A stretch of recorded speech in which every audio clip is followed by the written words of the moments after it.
What is up, everybody? Welcome back to 9 to 5 Gamers, and today is Top 10 Tuesday as always. And what was that? Oh, this is just a huge freaking all-in for the Super Deluxe Andromeda's Edge. I got too many games. I don't got time to deal with this. But anyways, yeah, we got Andromeda's Edge in the building, but that's not why we're here today. I wish it was, but I still gotta learn how to play this and play it and all sorts of stuff. But today's video is going to be one and done. These are games that were at one point in my collection. I played them exactly one time and then they left my collection. Now, I want to explain a little bit what I mean by that. These are games that I didn't dislike them. I actually kind of like some of these games, but they're just games that I was kind of like, it's good. I just don't think I'm going to play this again. Or maybe nobody wants to play it with me, or it was, I have games that do the same thing but better. So every time I'm curating my collection, there are always games that I run into that I play them, and they give me similar vibes to other games. And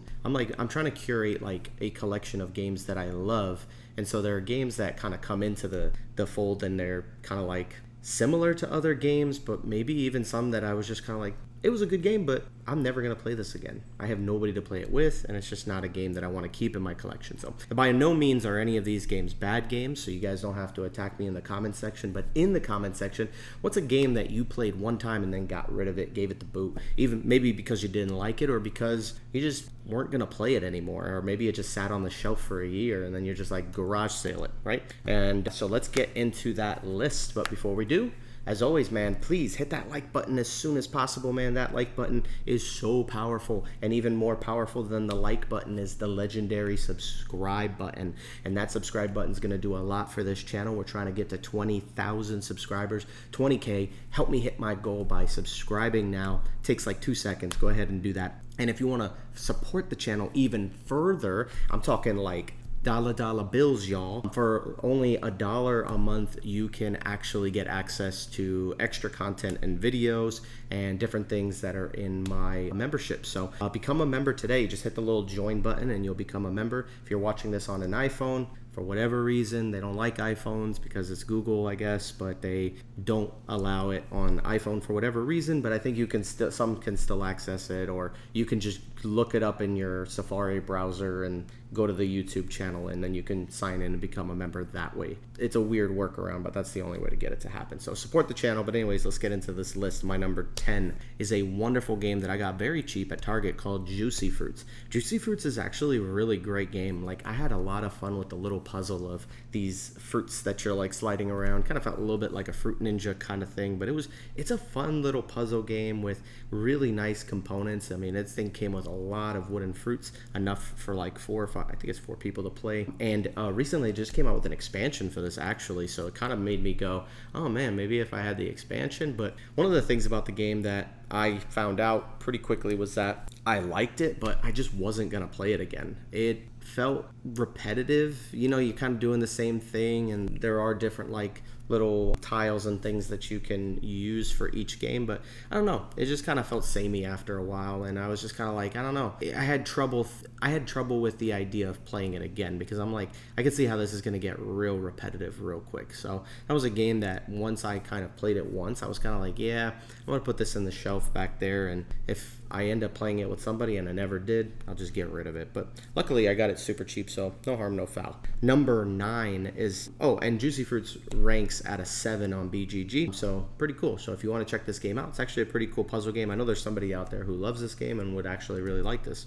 My number 9 is a game called Rolling Realms. This is coming in at a 7.1. I think the greatest thing about this game is the story behind it, how I believe it was Jamie Stegmaier, that he was during the early stages of like Corona, where everybody was being quarantined and had to stay at home and wasn't allowed to go anywhere. During this time period, we had to make sure that everybody stayed in, and Jamie created a game that he would teach people through like Facebook Live, and it was a roll and write game that infinitely scaled and was just like this really, really cool game. And I had been wanting a copy, and I even got a numbered copy of the game, one of its like first print run, because it was like print and play, or like an online game that you could play. And then he released like a printed version, and now they have Rolling Realms Redux. So there's a lot of interesting things about this game. I played it one time with my nephew, and after playing it, we were both kind of like, oh, it was good. but I knew after playing it once that I was not going to play this again.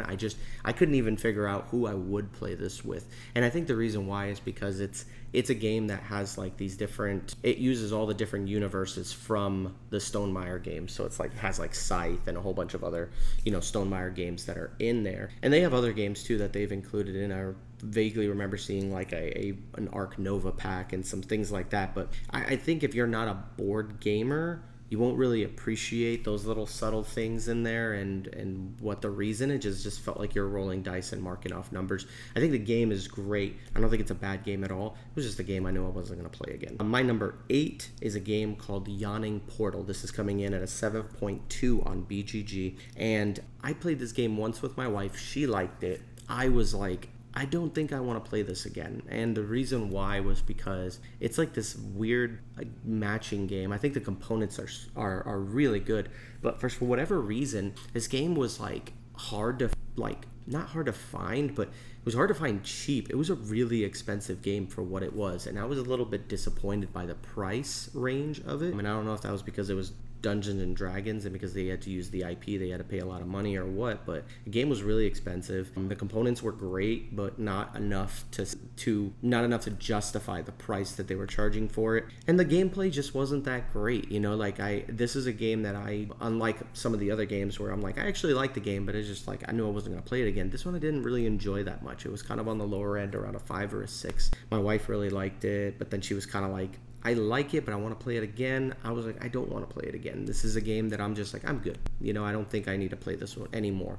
And I sold it and got rid of it at the last Dice Tower. So, but Yawning Portal, fine game, but just not for me. My number 7 is actually super shameful. It is the game Ahoy. The Ahoy is coming in at 7.3. It's made by Leader Games. This is that people who made Root and Arcs and all of these really great games. I think that out of all the games they've made, although I have not played Vast yet, I have Ahoy as the weakest of those. I have everything for Root. I love Root. I have Oath. I haven't gotten a chance to really play it, but I have gone through the rule book and I've seen the game, and I'm like, this is a game that I think I would get really interested in, and I have the right group to play it with. So I fell into that little niche category of people that would like Oath. But I played Ahoy once. I got to play it with a few friends of mine. We all played, and it was fine. I didn't like the double mollusk union, that there were basically two factions that did the same thing, and the other two factions were cool. I liked playing as them, but it was just kind of like,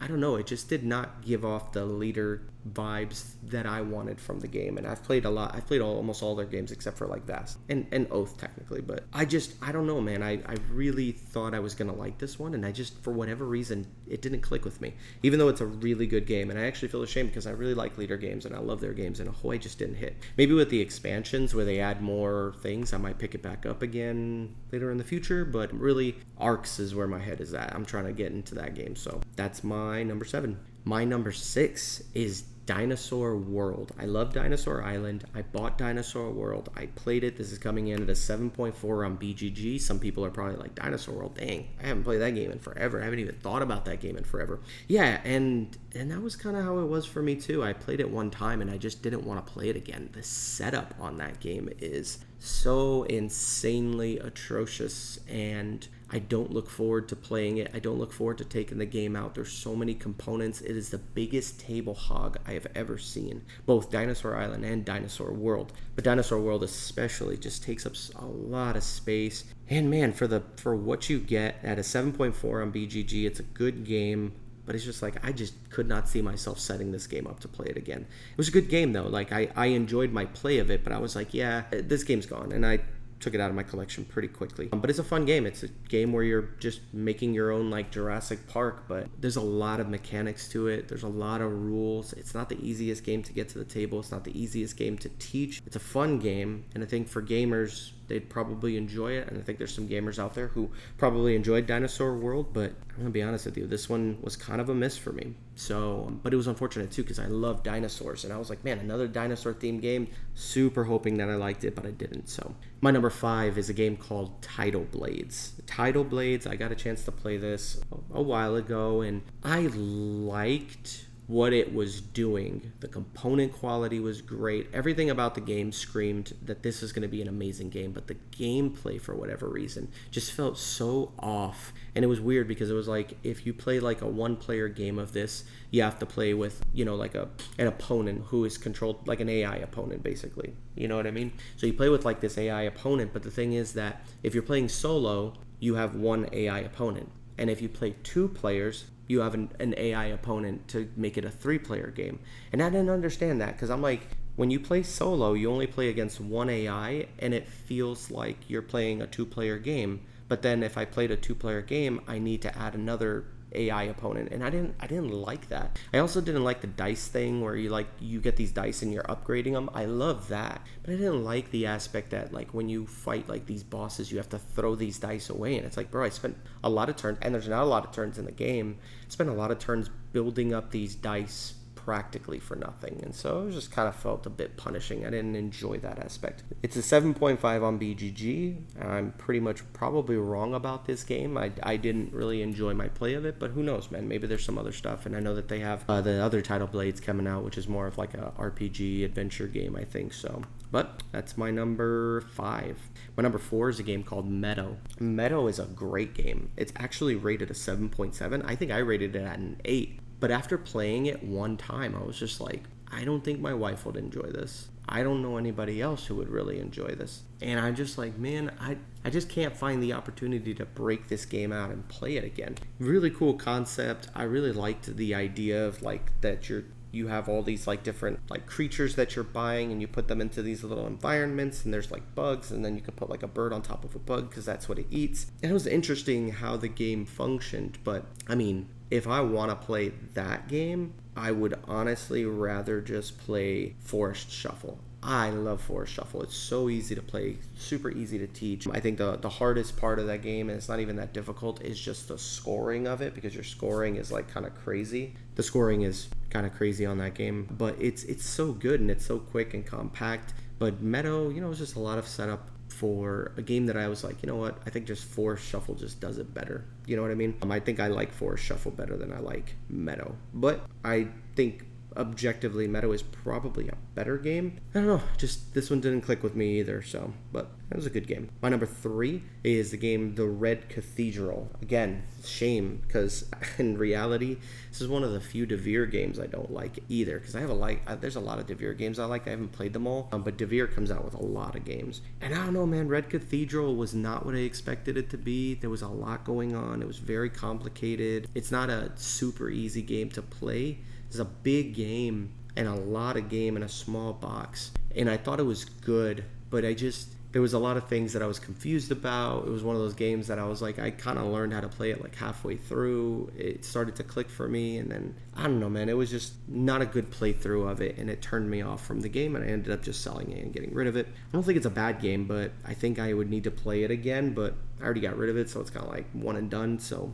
you're out of there. But Red Cathedral is a 7.7 on BGG. Like, that's a great score, so it's not a bad game, I know that for sure, but not a game for me. Next game, my number 2, is the Isle of Skye, specifically the big box edition with all of the expansions. I played that game one time, and I was like, okay, let's play. I played it with a couple of people, and we played, and it was cool, but I was just like, man, you know how many like polyomino style, like tile placement bidding games I have, and not tile placement and bidding, but just of both, and there was a lot of games I would rather play over this game. But again, it's one of those auction games, and you're buying stuff and you're bidding money on which tiles you want to buy, and you're putting those tiles into your tableau. It's interesting. You're building like a little village or whatever, and it was a cool game. It was just, I was like, I just feel like I've played a dozen polyomino games or tile laying games that I would rather play. One of my favorite tile laying games is Overboss. I think that's an underrated game. I should have put that in my underrated games list, because I loved Overboss. Overboss, I think, is a game that does not get enough attention at all. But I'd rather play something like that than this game. And then they're kind of different because one of them's auction, the other's not. But if I'm going to play an auction game, there's a ton of auction games that I really like out there that are very good. But I won't get into the details. Just know that that was a game that I liked. I thought it was good. It's an 8.0 on BGG. I think it's a great game. I just played it once and I was kind of like, I'm done with this. I think I got out of it what I needed to, and I don't think, and I'm not that type. Like, I'm not the type of person that plays a game once and then makes up my mind about it. Usually I'll play it, you know, a few times to get my consensus, but with games like this, I'm kind of like, I could play this one and be done with it. Like, this is just one of those games that I was just like, I'm good. And last but not least, my number one game on this list, which was probably the biggest travesty of all, because it comes in at an 8.1 on BGG, and that is Summoner Wars. The Ultimate Edition, I think, is the one I had, or the second edition, I don't remember. Great game, very chess-like. You got this big like chessboard, and then you have a deck of cards, but the deck of cards are your pieces. So you put the cards onto the board and you move them up as units. Different factions that you can play as that are asymmetric and play very differently than the others, very different play styles, and they come out with a lot of other expansions that you can add to the game. But I played this game one time and I was like, man, this game's an 8.1. I was like, I like it, but I don't love it. And it's a 2-player only game, so it's one of those games that it's like it's only for you and that one person, and it would have been perfect for me and my wife, but I don't think my wife was very interested in playing this one. And I'm not a big fan of like chess and checkers and abstract games like that. This one felt very chess-like, and I don't know, man, I just don't enjoy games like that. But I like strategy games, but this one, I don't know, man. It was just, for whatever reason, it was all right. And part of me wonders what this game would be like, and because I'm an American and I love Ameritrash, but I think a lot of people have found that out and put it in the comment section all the time. That he doesn't like Euros. I'm like, I love Euros. He just loves Ameritrash. I'm like, I love Ameritrash, but for some reason, I feel like this game would be pretty interesting if it had like little pieces. That would make it even more like chess, so maybe I wouldn't like it. But anyways, Summoner Wars is objectively a great game. I think it was a good game. I thought my play experience with it, I was like, oh, this is solid. You know, I could see why people like it, but not for me. One and done. So those are all my one and dones. But tell me in the comment section, what are your one and dones? What's a game you played one time and decided it can go? It can eat dust, right? But let me know that in the comment section. Don't forget to like this video and let me know what you think of my list. Be nice. And that's pretty much it, guys. Thank you for tuning in. Take care. See you guys later. Peace.